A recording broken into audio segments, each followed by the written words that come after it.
যুদ্ধের গন্ধ ভেসে বেড়াচ্ছে আকাশে, সীমান্ত জুড়ে টানটান উত্তেজনা। এমন সময় ইসরায়েল আবারও জোরদার করছে নিজেদের সামরিক প্রস্তুতি।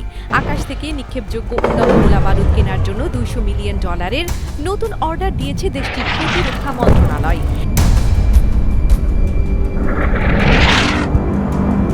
এই গোলাবারুদ সরবরাহ করবে ইসরায়েলি প্রতিরক্ষা প্রতিষ্ঠান এলবিট সিস্টেমস। প্রতিষ্ঠানটি জানায়, এই ধরনের অস্ত্র তৈরিতে তাদের দীর্ঘ অভিজ্ঞতা রয়েছে।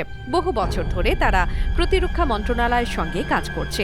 এলবিটের দাবি, তাদের উৎপাদিত অত্যাধুনিক গোলাবারুদ ইসরায়েলি বিমান বাহিনীকে আকাশপথে আধিপত্য বজায় রাখতে গুরুত্বপূর্ণ ভূমিকা রাখছে। ইসরায়েলের প্রতিরক্ষা মন্ত্রণালয় বলছে, অস্ত্রের স্বনির্ভরতা বাড়ানো এবং যুদ্ধ পরিস্থিতিতে দ্রুত প্রস্তুতি নিতে এই চুক্তি করা হয়েছে।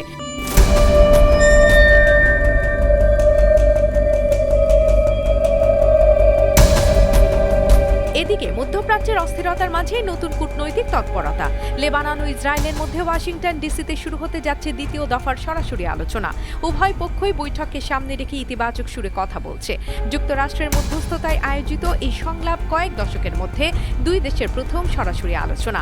আগামী রবিবার 10 দিনের যুদ্ধবিরতির মেয়াদ শেষ হবার আগেই এই বৈঠককে তাই অত্যন্ত গুরুত্বপূর্ণ বলে মনে করা হচ্ছে। টাইমস অব ইসরায়েলের প্রতিবেদনে এই কূটনৈতিক নড়াচড়ার চিত্র উঠে এসেছে। তবু প্রশ্ন রয়ে যায়, ইসরায়েল কি আবারও লড়াকু হয়ে উঠতে চাইছে? AB news desk report.